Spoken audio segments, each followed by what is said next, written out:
Put my disguise on. We are live. This is the Reseller Wake Up episode 128. It is a Wednesday, and Dave is up early this morning, so it looks like we've actually got something to talk about for once. How's everybody doing this morning? Thanks everybody for coming on, and all you for watching. How's the week so far? Good. Things have been good, man. Yeah. Busy. How's that book of yours? Me? Jake. The one that you Which one? How many did you publish? Oh, you've got two now, right? I've got two total. I got the Hustle Pages workbook. That's on Gumroad. And I've got the Hustle Wide's mini yard sale book, and that's on Amazon. Right. It's going good, man. I'm getting some good reviews on it, which is awesome because like that was the first one I published. Right on. Yeah, I saw that you had like a 200,000 ranking in ebooks or something like that. Yeah. So it must be selling, right? Yeah, a couple. Couple. I mean, it's. I'm not blowing it out of the water, and I ain't gonna retire anytime. Yeah, well, for $2.99, you can't really. You gotta sell a lot of those things, but. Right. I'm just interested because, like I said, I've been. Everybody wants me to do something on like video game guides or whatever, and it's like, well, I'm not gonna. If I'm gonna do anything, then I'm gonna write something and then just give it away to everybody on the show. But you guys gotta give me reviews. That's all I ask. Absolutely. But yeah, I'm figuring, if you get something like that, you get enough of little community or whatever working together to get your stuff going, then other people will see it and buy it that you don't really feel any obligation to. So True. As long as people can get some value out of it, that's all that matters. But so what's going on with you, Danica? Nothing. I'm trying to read the chat, and my brain's not fully functioning yet. Yeah, kind of all slow over this the morning. place. I am slow this morning. Yeah, I was like druggedly Facebooking last night. Didn't realize it, so that was awesome. Yeah. Yeah, my buddy came home with a 2002 Honda F4i last night that he paid $900 for. And it was like a kind of a basket case. I mean, it was all put together and everything, but the fairings were completely off and the seat was off and all that. Like, the guy had been working on it and couldn't figure out what was wrong with it. Put a new battery in it and then plugged in the headlight that has the tip-over sensor in it, and it fired right up with no issues. So, yeah, probably like a $4,000 bike once he gets it all put together again. So that totally inspired me to spend all last night and all morning scouring Craigslist for motorcycles. You did get that one that you looked at. Did you figure that out yet? Which one? The title thing. Oh, no. I mean, I can get a title, but the bike's in Justin, Texas. I ain't going to Justin, Texas to get a bike unless it's a steal. That's a pretty cool bike, though. Yeah. I can build something like that, though. You're going to build a bike? I was actually looking at two bikes that they were like, it was a pair of Honda 500s for $1,000, and I guess one of them's all cut up and it's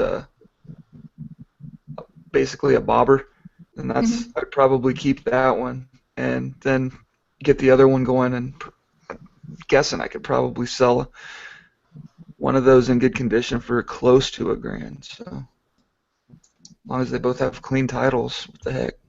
That'd be cool. Yeah. That'd be a cool video series. I'd actually watch that one. Yeah. I would. That'd be cool.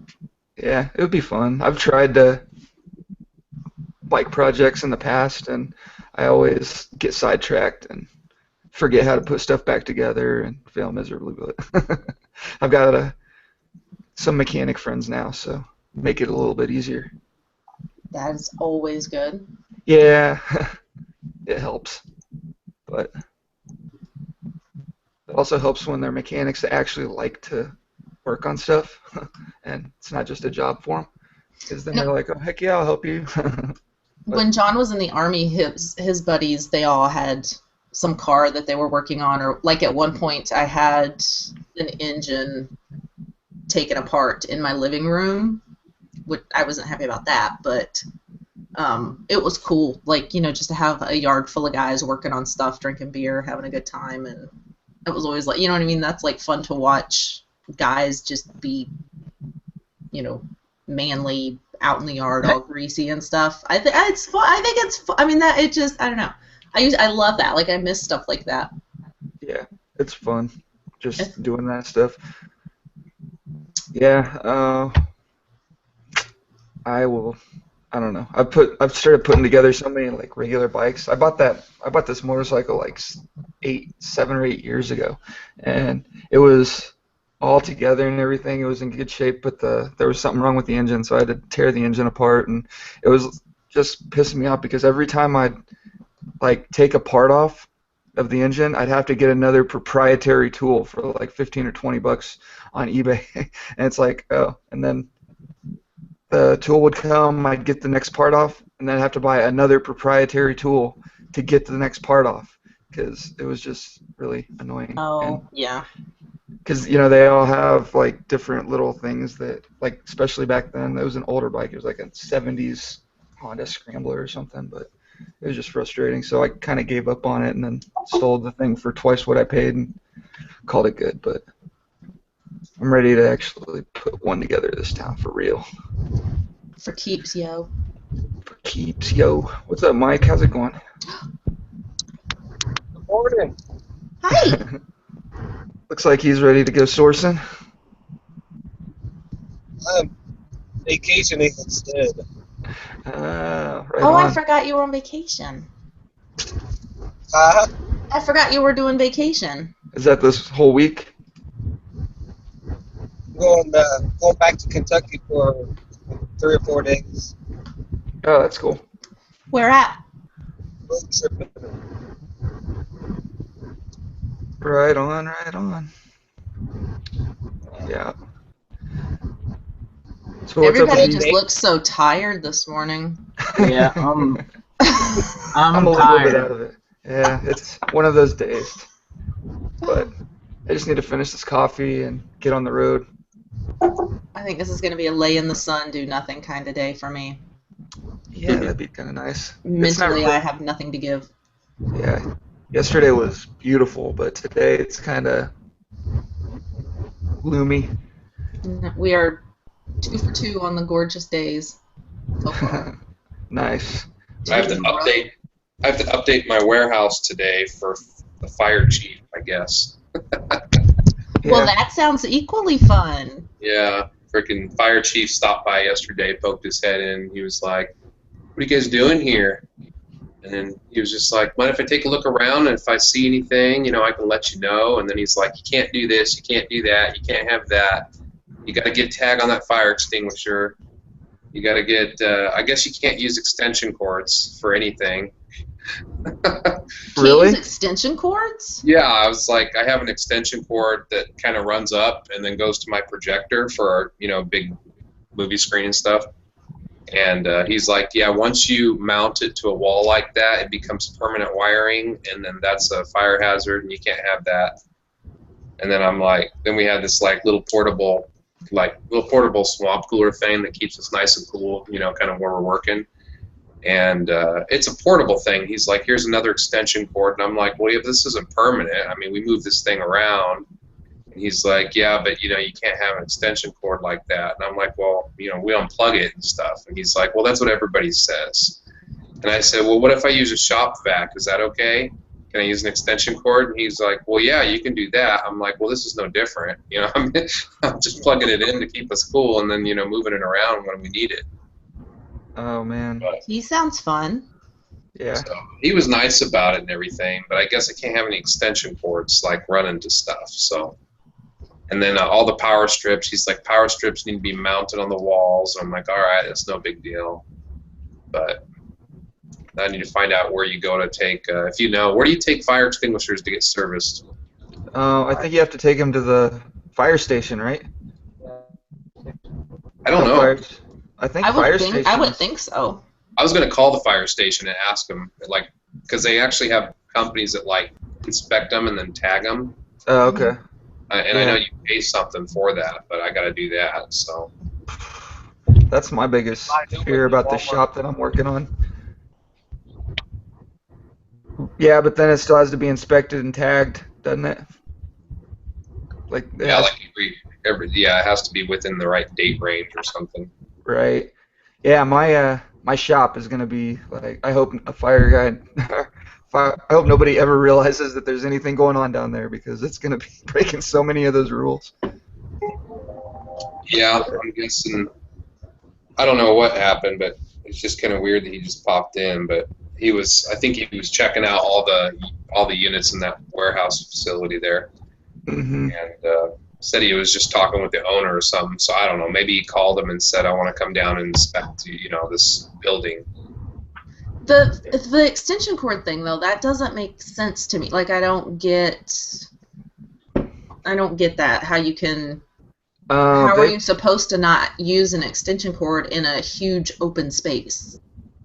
Yeah, everything has to be plugged into the outlets, basically. And if you're using, like, for instance, we have our kitchen area where the outlet's kind of around the corner. So we have an extension cord plugged into that, and it goes around and plugs into the fridge.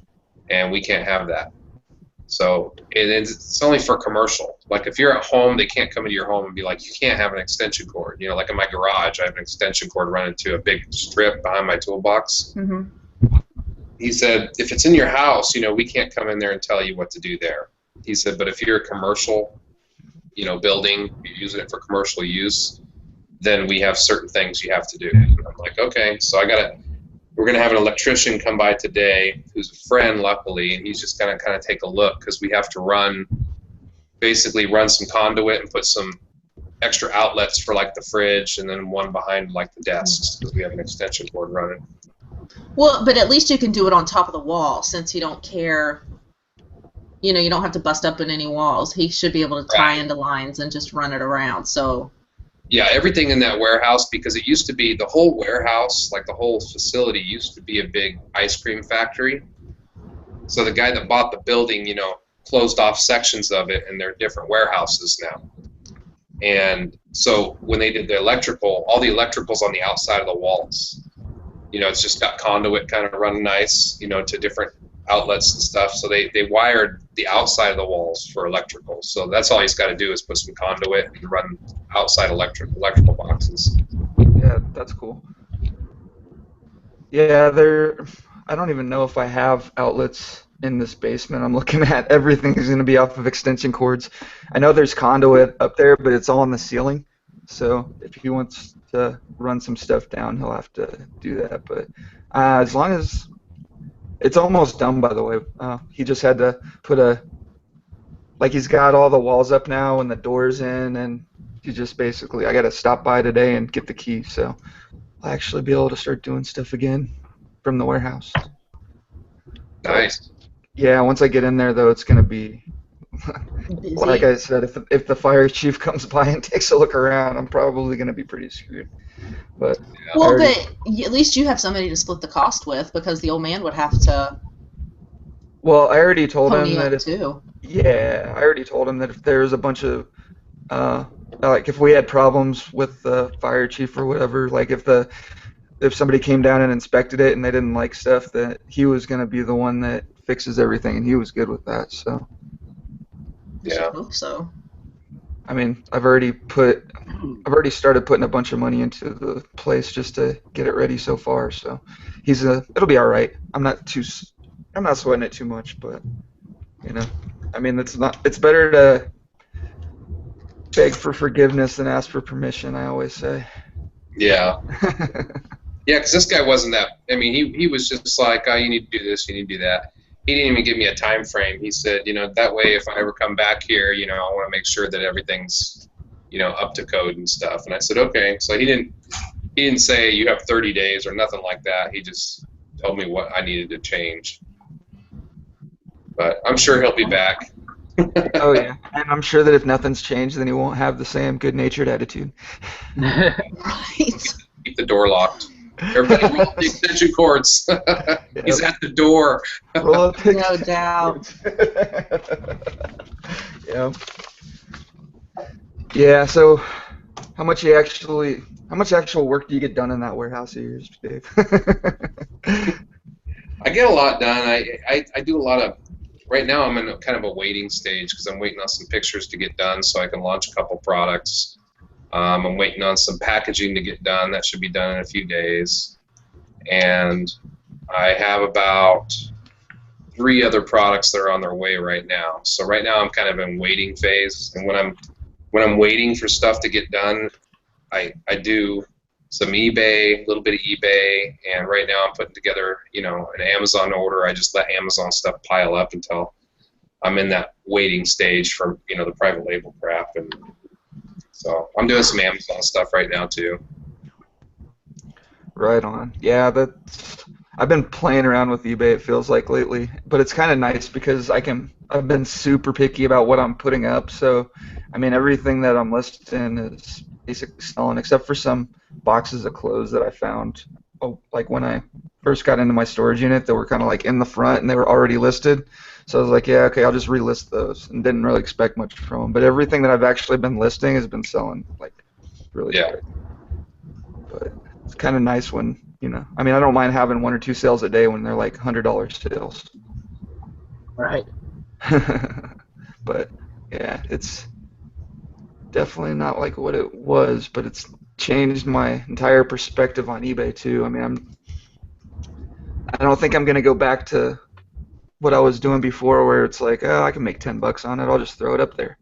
I think it's gonna be more like, if I'm doing smalls like that, it's gonna be auctions, and it's gonna be just trying to, everything's got to end on the same day so that it all gets paid for on the same day, and it's worth my time to, sit there and package everything and all that. But I want to focus more on Amazon. I've been doing pretty good, getting better at retail arbitrage and stuff. But yeah, the private label thing is, now that I'm in my space, once I get some of that stuff cleared out and sold, then I'm gonna start working on the private labeling. And now, how many products do you have officially launched now? Right now, I have 6. Wow. Basically 6 different ASINs right now, which I have 1, 2, 3, 4, 5 sitting in my warehouse right now that aren't launched yet, that I'm waiting on images, photos. So you're going to have like 10 products then, or something like that, total? Yeah, I'll have 10, 11 products here within the next probably week and a half or so. Nice. So, now, how well are your... I know, like, last time you came on, it was like a month and a half ago maybe, and you only had like 2 products that you were ready to launch, and then you had your main product. Now, how's everything like measuring up to? I mean, is it just like every time you launch a new product, it doubles your sales? And I made a little bit of a mistake on the last 2 that I put up, because I have 6, but actually right now I don't, because 2 of them are out of stock.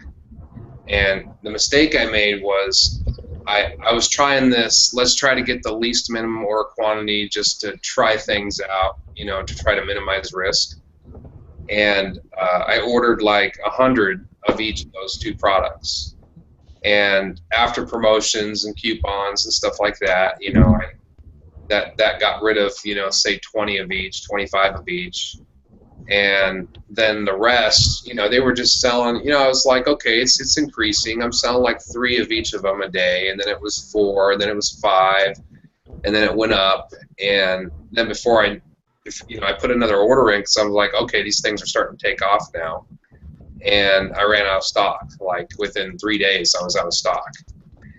And I went, man, I won't make that mistake again. So I think from now on I'll do it at least 250 to 500 units of a product. Because, I was just thinking that, just trying that kind of strategy. Let's go with the least minimum order quantity to minimize risk. And that is just kind of a slow process, because if it takes off, you're going to run out of stock. Mm-hmm. Yeah. Now, was the reason why you were kind of worried about it being kind of risky because they were like the kind of products that you were like, no way I'm going to sell more than a few of these a day? Or was You there know, something? it was just a little bit more competitive market is all. So that's kind of why I did it, because I was like, I noticed there was a bunch of other people starting to come out with theirs, and you know, I was trying to find ways that I could kind of be different. But in the beginning, I wasn't really different. I didn't have like real special packaging. You know, I just, it was all poly bag. You know, nothing fancy, no logoing, and now I'm like, okay, I'm out of stock, and then the manufacturer's working on actually nice packaging right now for me and stuff. So, Yeah. Right on. but 250 to 500, I mean, even if it doesn't sell fast, who cares? You know, if you can afford it, then you know, go for it. If you've done your research good enough and you're pretty confident about it, you know, Yeah, go I for the mean, larger number so that you can actually monitor it and then be like, okay, now I need to get some more and hopefully not run out of stock. You know. right. Now, if you're talking about $2 or $3 per item anyway, right? I mean, per unit. It's not like you're spending gigantic amounts of money. And Right. I mean, if you're looking at something that could potentially turn into 10 or 20 grand a month in Right. sales, then it's worth it to put that $1,000 up, especially if you know how to do the listing and you know how to be competitive and all that. Once you get your process dialed in, it's definitely worth it to make sure that you've got that little cushion. Yeah. But And if it's a dud, and especially if you have the money, if it's a dud, you know, then who cares? I mean, it's so what? It takes you 3, 4 months, 5 months to get rid of that stock. You'll eventually sell it. Yeah, you have something for it, unless you started with supplements, and then you might be Right. yeah, Don't avoiding do the supplements. supplements. Yeah, not unless you have a ton of money. I mean, you know, if you have a lot of money. If you got $100,000 and you want to start selling supplements, then you probably could do okay because you got to give away a lot of stock before you rank it. You know. What There's would you just tell so somebody that- many people doing supplements, and I so know. many people doing the same What would you supplement. tell somebody that's got 10 grand to blow? I'd say find 8 to 10 good products, Yeah. not supplements. Would you start them? Would you start off with like maybe 2 or 3, and then, or maybe like 2 products? Just like, here's what I'm thinking. Like, I want to get into, when I get the private label thing going. What I've been doing is like, I'll go when I'm doing retail arbitrage now, and I'm out there. If I find something that I think, oh yeah, that's okay, and then I scan it and the listing looks crappy, and or you know it's like ranked 300,000 or whatever, I'll just like, I was looking at stainless steel coffee mugs the other day, and it's like I scanned this one, and it was like $10, and it was ranked like 300,000. But then when I did a search and looked at, actually did a search, there was one listing that was like ranked 2,000, and it was like $22.95 or whatever per unit. And I'm thinking, okay, so I mean something like that. That's probably like a pretty good product to jump in on, right? Like, is that It could kind of be. what you're looking for, or? Yeah, it could be. I mean, it really depends on how flooded the market is on, say, that one coffee cup, because that guy might just be at the top, you know, and there might be 3 pages of the same coffee cup, exactly the same, and you're going to go, okay, well, there's 3 pages of people selling the identical coffee cup, might not be a good product to jump into, you know. Yeah, yeah. I don't know. Just dashed all of my coffee cup dreams. Yeah. A lot of the stuff that I've been researching and finding, I don't find a lot of the identical products. You know, like I'll find, like if I find an item that I think I might want to look into, then I'll do a search, and all of them will be different on the first page. You know, they're all different brands, they're all different, like they all look different, they're all different sizes and stuff. I haven't really found anything that's like like 10 people selling the identical thing with a different brand on their product. Is there a lot of that when you're, I mean, is that the kind of product that you're looking for, or? Yeah. I mean, irrelevant search results on the first page are always a really good sign. And then, of course, you know, if you can change it some way or make it better, and you know, it's not flooded. Competition's fine as long as it's not a flooded market. And flooded is if you type in like armband phone holder or something like that, you'll see like 3-4 pages of the identical armband phone holders with different brands on them. And it's like, it's probably not a good product to get into, you know? Yeah. Yeah, I mean, I'm on Amazon right now, and just for Dave is dashing all of my dreams. I was gonna get into armband fold holding coffee cups. Way to Make go, an armband Dave. coffee cup holder. with vitamin B12.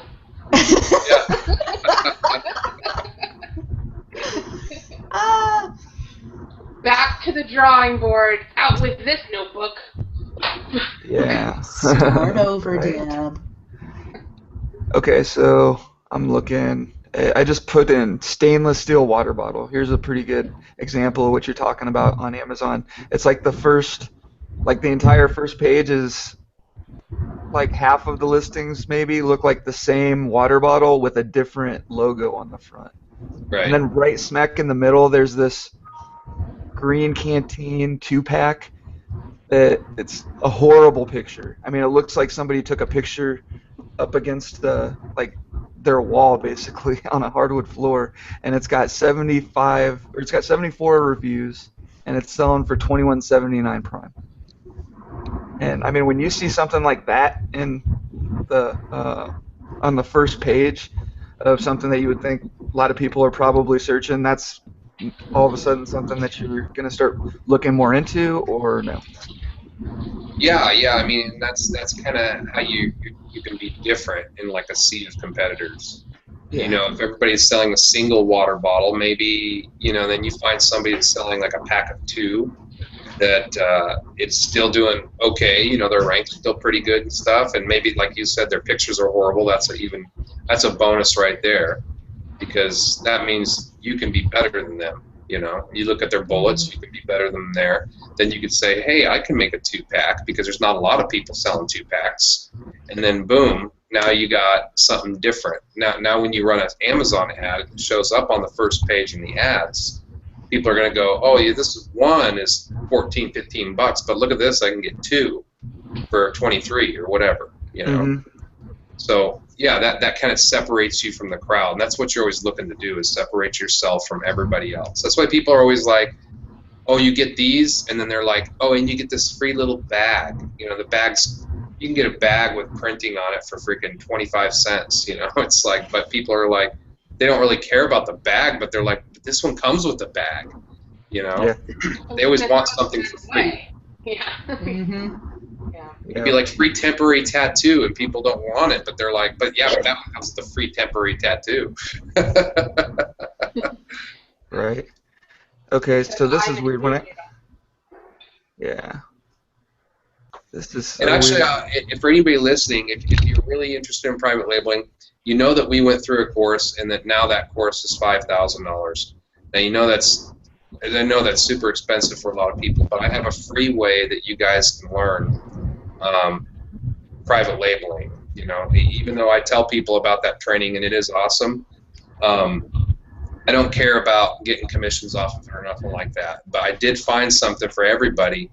If you don't already know about it, it's absolutely free, and you can go and listen to everything. And I've listened to the guy, and he knows his stuff. I mean, there's a few things I do a little bit differently than him, but for the most part, if you listen to this podcast, you'll know step 1 to the end for absolutely free. And the podcast is called The Amazing Seller, and he also has a Facebook group and stuff called The Amazing Seller that you can join. But you can pull up all the podcasts, you can pull them up online, you can pull them up on your phone, and start with the first one. He's kind of at like the same level of private labeling I am. But he's actually going out and telling how to rank it, how to find it. Yeah. Mm-hmm. That's Scott Poker, right? Yeah. The guy I've been talking The Yeah. Amazing Seller. Now, is it a fan page or is it a Facebook group? There's a Facebook group. 'Cause I'm looking for the Facebook group. All I see is a fan page, but let's see. Yeah, I'll be looking for that for sure today. But You can click the button that says "Ask Scott a question," and you can ask, "Where is the Facebook group?" Right? yeah. Yeah, and there's a few things he says that I'm like, I don't know about doing that. But I mean, not shady stuff, but just like, just I don't know about that kind of theory on that. But I know that it wouldn't be a killer. It wouldn't be something that's going to totally ruin your business because of it. It's just something that I do a little bit differently. But for the most part, he's got it pretty spot on, and he's got a lot of cool tools and stuff like that he uses that he kind of, he's been there and done that, and he's kind of telling you everything. So Sweet. Now, one thing I can say, and I know this from experience, how long is this podcast? Usually, I think it's usually around 20 minutes or 30 minutes maybe. They're not super long. Yeah. Yeah, I mean, my experience is, like, if you sit there and talk long enough about a certain subject, you're going to talk some crap or you're going to say some stuff, things are going to be talked about that they don't, like, somebody gives a bad advice, basically, or, like, you say something that you don't really know how to get across properly, I guess, or whatever. Well, one thing he was saying the other day, he was interviewing somebody, and he was agreeing with them, but it was basically saying, this guy's like, yeah, I'm raising my price so I don't run out of stock. And he's like, because I'm trying to get my stock made and get more in, and I'm raising my price. And he's like, oh, okay, so yeah, that's cool. So yeah, you're raising your price so you can kind of slow your roll a little bit so you don't run out of stock.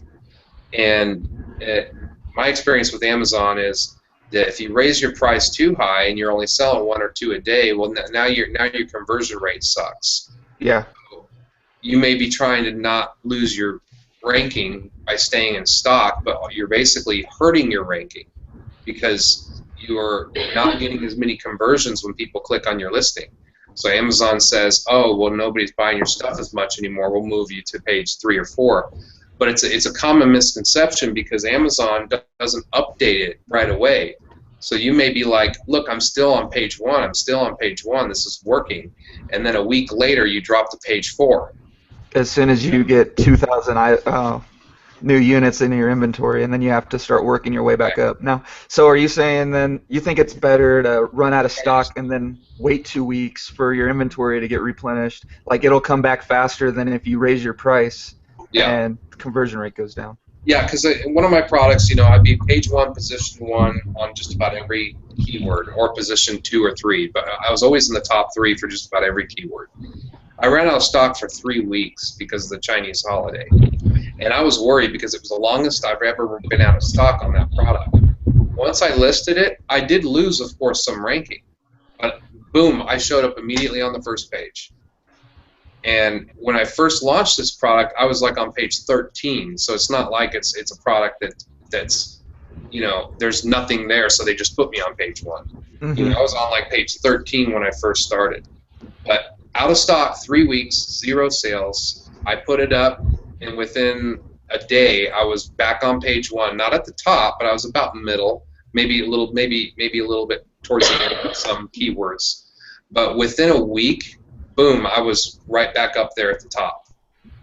And I lost a couple spots, so I was maybe position 4 or 5, but still, I mean, I'm making awesome sales, and Amazon remembered that this product converts well, so they put it back.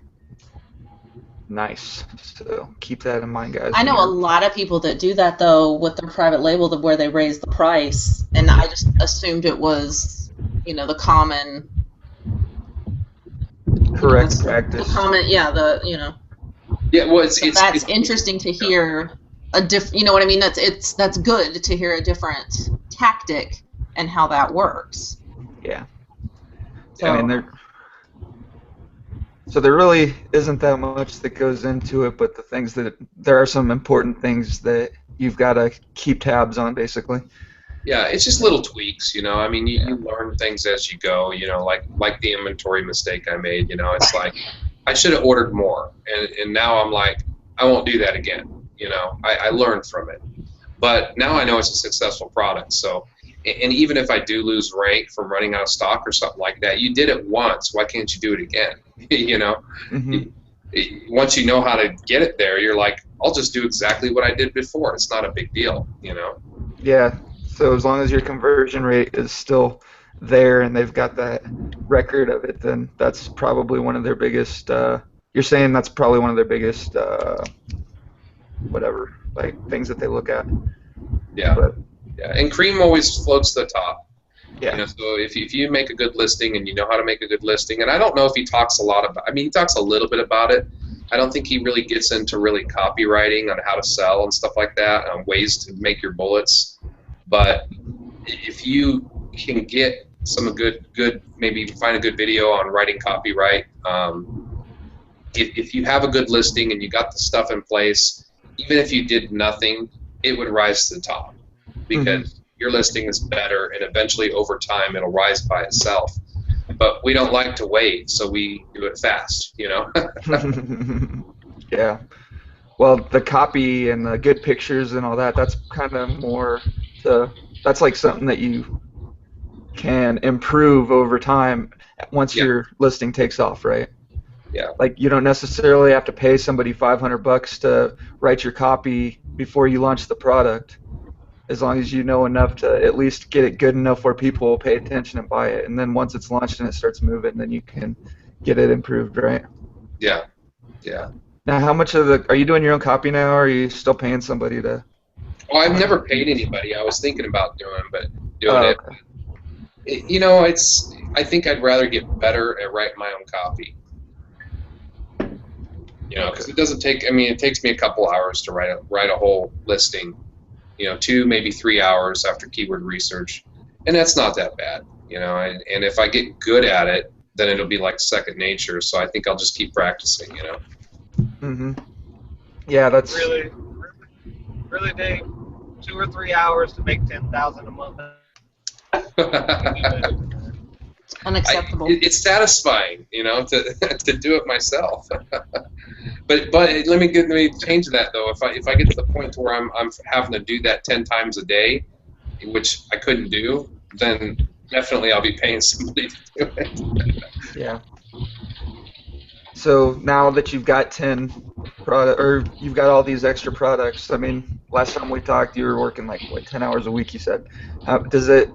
Is it creating a lot more work for you, or you got to spend more time doing everything, or are you just kind of like it's basically once you get everything set up, it's the same across the board? Yeah, I mean eBay and like normal Amazon FBA takes up more of my time than the private label for sure.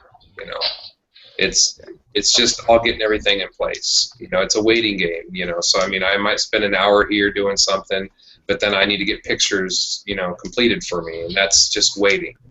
And then I might need to write a copy that make me 2-3 hours, but after that, that's done. I don't got to do it again. I mean, you tweak it along the way, but it doesn't take a lot of time, I think, until you really ramp up your game. You know, once you have freaking 25, 30 products at a time coming in, and you're having to write copy and get images and all, you know, that's, I think, when it's going to be taking a lot more of your time. Yeah, but that's where you start getting into the $1 million and $5 million a year range. And yeah, obviously, if you're making that kind of money and you're already good at all this stuff, then you can outsource and hire people and actually like pay them. You know, I mean, I think like for me, one of the reasons why I wouldn't want to hire somebody now is because I couldn't pay them enough to do a good enough. I wouldn't expect them to do a good enough job for what I could pay them, basically. But I mean, if I was doing $1 million a year and I had all these products and everything, now you can pay somebody 30, 40, 50 grand a year, and you know, get 2 or 3 guys on that are making that kind of money, and now they can support their families and stuff. So you can expect like good quality work out of them. Right. Yeah, that's a big problem, I think, too, with anybody really running a business. You know, I have my wife's cousin's husband. He works a job and he makes really good money. I think he gets like $30 an hour or $27 an hour or something, plus tons of overtime. But he works his ass off, you know, like 50 hours a week, 55 hours a week, something like that. And then he also runs a metal working business where he makes these like really cool metal signs, like he can do sports teams or whatever. I have a few that he's made us, but he's really good. and he goes and does that when he's not working his job, and he's just always swamped because he has a lot of people that order like Boise State signs and stuff, and he has a license for it. But I'm like, man, why are you working so much? You should get a guy in there and teach him how to do what you're doing, so he can help you. Mm-hmm. Somebody that's good. He's like, yeah, but I can't. I just don't trust anybody that will do as good as a job as I can do. And I'm like, so then you're going to be doing it by yourself forever, because you're going to get somebody there that probably won't be as good as you. But then you find the right coachable person where you can teach them. You can say, hey, it's like raising a kid. You're like, hey, you did this wrong. Come here, let me show you. Mm-hmm. Hey, you did this wrong. Let me show you. And you train him. That's how people learn. But he's just so scared of hiring somebody that won't be able to do his quality of work. And I think if you want to get bigger and you want to free up some time, I mean, you really have to start hiring people, and teach them. Mm-hmm. I agree. Yep, totally. Just like I said, there is that level that you've got to be at before it makes sense. But once it does make sense and you're there and you've got, I mean, we've been talking a lot about processes and SOPs and stuff like that for your business, basically learning how to set everything up so that you can show anybody how to do it. And then when you do bring somebody in, you show them. And they're like, it should be a no-brainer by then. But I mean, when you're talking about like artistic stuff, that's a little different. I mean, your buddy's doing his signs or whatever. I mean, if he's making the same sign every time, that's one thing. I mean, you should be able to teach somebody how to do that. But I mean, if he's like doing something creative that you can't really train somebody to do, then that's something different entirely. But but I mean, he could hire people, to get the plasma cut a freaking stencil out that he drew. Or, I mean, there's a lot of different things. He could teach him how to do the paint on it and stuff like that.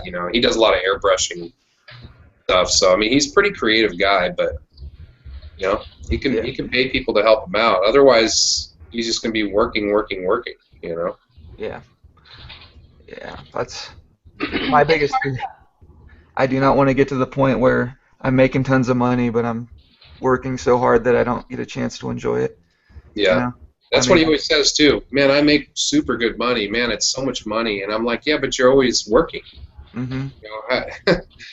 It's better to make good money and not have to work all the time, not to feel that I have to keep it coming in. It just sucks.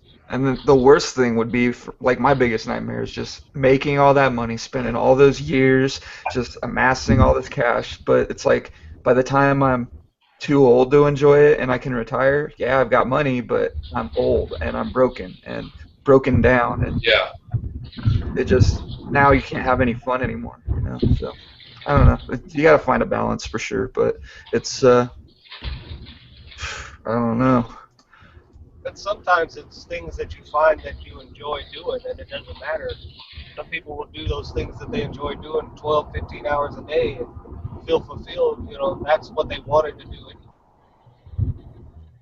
You're right about that. That's for sure. I just, there's nothing about this business that I like it. I like the freedom that it gives me, to be able to just do what I want when I want, and not have to be like at the beck and call of somebody or punch a clock, have to be working this at this time of day or that time of day. It's like if I'm bored, I can sit around and just start working on a shipment or take some pictures and throw stuff on eBay. I mean, it's like, it just feels like you can do it whenever you feel like doing it. That's what I like about it. I don't necessarily like the work.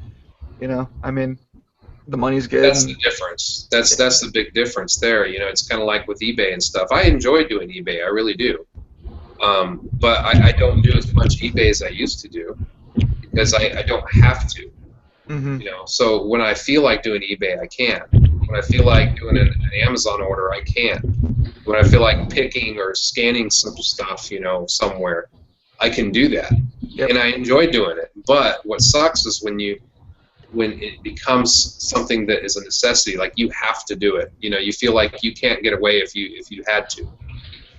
And that's what's nice, is when you get to that point to where you don't have to work, you don't have to do it, but you want to. Yep. You know, that's just nice because you could take off in the middle of the day and say, I'm going fishing, and nobody's gonna tell me I can't. You know, that's a cool feeling to have. Yep.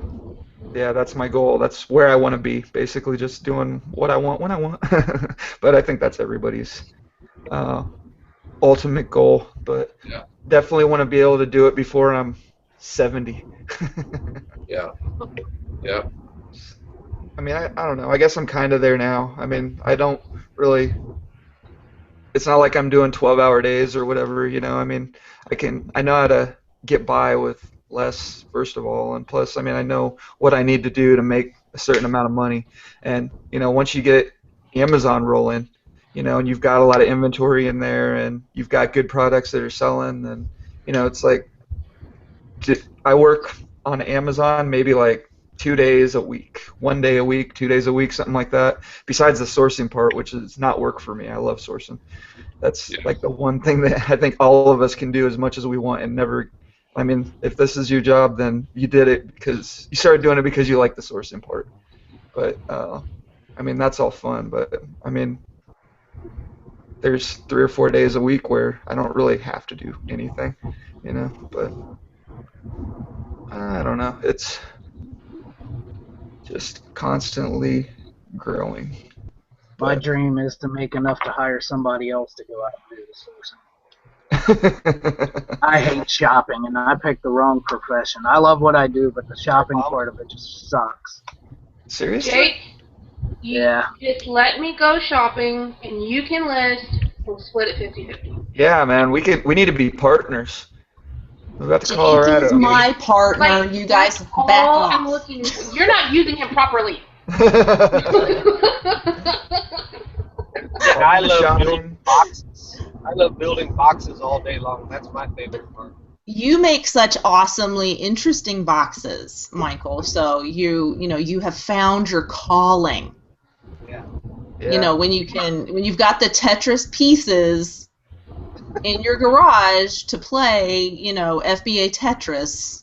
That's my favorite part of FBA. Is You've just won the Tetrising the internet. boxes together. Yeah. I like testing the video games personally. That's probably my favorite part of the job. I like spending the money. Is that bad? Like, Yeah, 'cause, like, I like shopping. I never send anything in. I just like the shopping price. no, I mean, I like spending the money I make off of the stuff I'm sending in. Yeah. That's my favorite part. Look, I I have love money. spending money. I love spending money on things that I know are going to make me a lot more money. Mm-hmm. Yeah. That's where I'm at. Yep. So Dave, I did want to ask you about the copyright thing because I'm like very interested in that part of it, just learning how to get better. Do you have any resources that you've used to kind of like learn how and get to understand how it works and like how to do it basically? Yeah, I mean, I when we took our training, you know, he actually, Mike, the guy that we actually just trained with Mike. I mean, I've met with, you know, Reed and Neil, they're part of it now. But with Mike, he had a huge background in copywriting. You know, he wrote commercials for Wendy's, and he was a big, you know, corporate guy that's what he did. He had a whole, 15 years of like copywriting. So he gave us a lot of insight on like how to write your copyright for like Amazon and things to, using things like feature and benefit language and keeping things short and kind of the psychology of like women and men and just a lot of things that crammed into one. But I have access to a copyright course that he did on what's that course website? I forget. Sambrella something? No. The website where you can post courses. Oh, Gumroad? Udemy. There you go. Okay. Yeah, he has a big one on there. It's an expensive course, but he actually gave us access to it and said, "You guys feel free to do it. Don't share it, of course, and there might be other courses out there like that because I'm going to actually sit down and start watching it just to get better. But if you could find maybe some YouTube videos or maybe a cheap course or a book or ebook or something on copywriting and selling and stuff like that, I think that would be your, a big, huge help to like writing, bullet points and titles and things like that. That what is it? That Warrior Forum or something like that. They have a lot of that. Yeah. Oh, Yeah. The Warrior yeah. Forum. You know, is you can great. type in Google like headlines that sell, and then you gotta also know the Amazon metrics, like keywords and things like that. But for the most part, headlines that sell, copy that sells, wording that they use, certain words and phrases, features and benefits, all that kind of stuff. And you don't want to be long. That's the biggest thing I've learned is you don't want, and I've tried it both ways on my listings just to see what the conversions are like. And he's absolutely right. If you make your bullet points too long, your conversion rates will go down. Bullet points are meant to be concise, and Right. that's why people search them out, because they want that quick, concise info. Right. So yeah, you want your bullets to be short but good, which it's hard to do. It's hard to make something short but still get in all the stuff and maybe like with Amazon keywords that you're trying to put in there. Mhm. But it's 2 to 3 lines max on each bullet, but two lines is pretty good. That's what I've seen, because I've made them 4 or 5 lines and my conversion rates went down, even though I had more information in them. But you don't want to give customers too much information, because when you do that, it talks people out of buying it. Yeah. Mm-hmm. They're like, this one's, blue and it's better than the pink ones and blah, blah, blah. Well, now you got the customer thinking, well, what are these pink ones? I kind of like pink, Yeah. So now they're clicking away from your listing searching for pink, because you just talked them into buying a pink one. Mm-hmm. So you don't want a customer too educated, because educated customers are not good. You want them to be dumb. You want them to be dumb. So this is the one I want. Yeah. For me, like when I'm working on bullet points, I always get attracted to the ones that are like 5 or 6 bullet points, 1 line each. Yep. I mean, if you're trying to sell a stereo receiver or something really complicated that you've got a lot of features to describe, that's one thing. But if you're trying to sell a stainless steel water bottle, how long do your bullet points need to be? I mean, Yeah. it's if you're sticking with simple products and just like everyday products, then you probably don't need to spend that much time doing it. But it's just important to understand how to implement the keywords into the bullet points, and like how to make your titles. I mean, no matter what you're doing online, like whether you're making YouTube videos or you're blogging or you're selling stuff on eBay or Amazon, I mean, it's all the same thing when it comes to the keyword part. I mean, short, concise titles, short, concise bullet points, and then pack in as many good keywords as you can in the part where nobody can see it, Right. But everything has to be relevant. But, I mean, I don't know. One thing that's the thing that I've learned most important about the keywords is just it's the same no matter what you're doing. And once you learn how to do it for whether it's a niche website where you just got some affiliate links on the back end or whatever, I mean, it's all the same. But the copy is probably the thing that I'm going to need to work on the most when like just building the listing. I mean, if you've been shopping on Amazon long enough, I don't know. I guess I mean, my sales to sum up bullet points, I mean, just to sum it up to give you kind of a good idea, it would be you want features and you want benefit, and your benefit is your punchline. Okay, so you just want like a punchline. So if I was selling a stirring spoon that has a hole in it so that the sauce don't spill, over the pan, I would for one bullet I might say something like, our slotted spoon has a patented hole in the middle or whatever, and then at the end of it, it's my punchline, like a punchline to a joke. I would say, no more sauce spilling over the side of your pan. That would be a feature, and that would be a benefit that makes people visualize, yeah, I do spill sauce over the pan, and oh, it's got that patented hole in the center so it doesn't spill. I don't want this spoon with a hole in the middle. Does it come with the bowl with a hole in the middle too? It's the diet bowl and spoon. Yeah. Well, you got to read the bullet points, and if they can sell you on it, then maybe it'll make you change your mind. You'll lose 20 pounds eating out of this bowl with the hole and spoon with the hole in it. The My whole business- there's a hole. Right. Hole in the bottom of the sea. My business coach he would make us we had to write like pretend ads and landing pages and things like that, and then he would critique them for us and kind of show us see how this right here you could have really drawn someone in by changing this to da-da-da or whatever, and like you're talking about, this may actually make them leave yours and go looking for something you're comparing it to because you've piqued their interest. And, women, you need to sell women an experience. You need to emotionally connect them with the product, whereas men take my money because this does what I know I want. You know what I mean? Mm-hmm. And I agree with you that copy, writing copy is huge in sales, and it can really make or break. You know what I mean? Like it can, if your stuff is terrible, you can lose your sales, hugely. Mm-hmm. Yeah.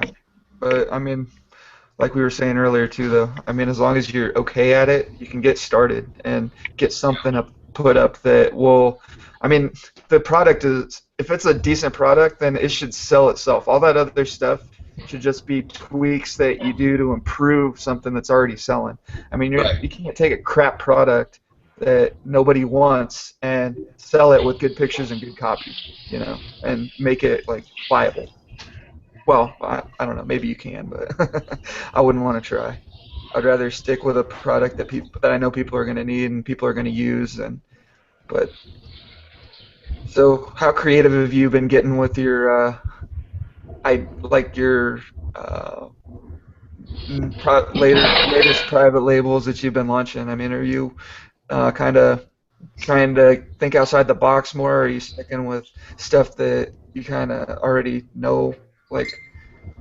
Well, I try to always improve stuff. If this person has one, I might put two. If this person has this product, I think of another complementing product that might go with it that's very inexpensive, like the bag thing I was telling you about. I might go, look, it also comes with these.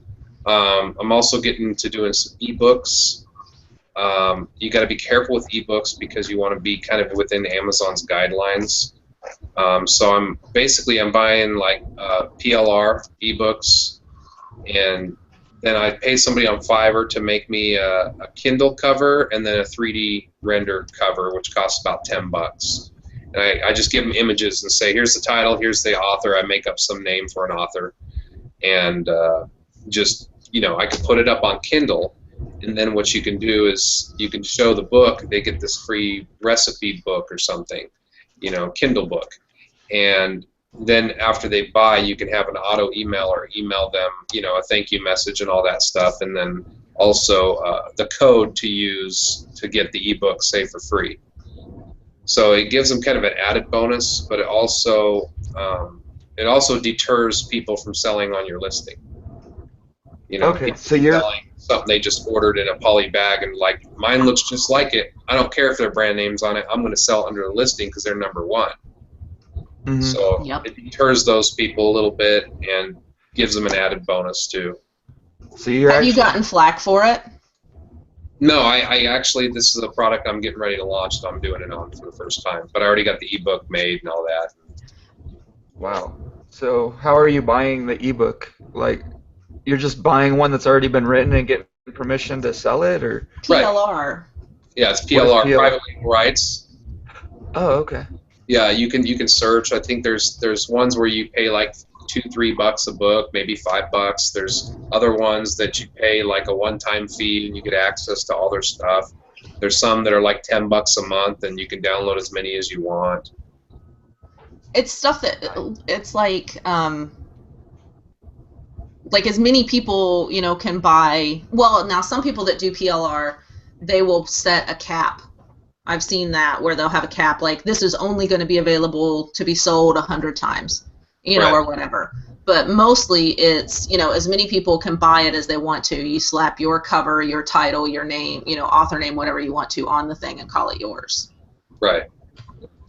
You can't put like a copyright or something on it. Right. Yeah, you can change the title of the book. I mean, they have different ones that have different rules.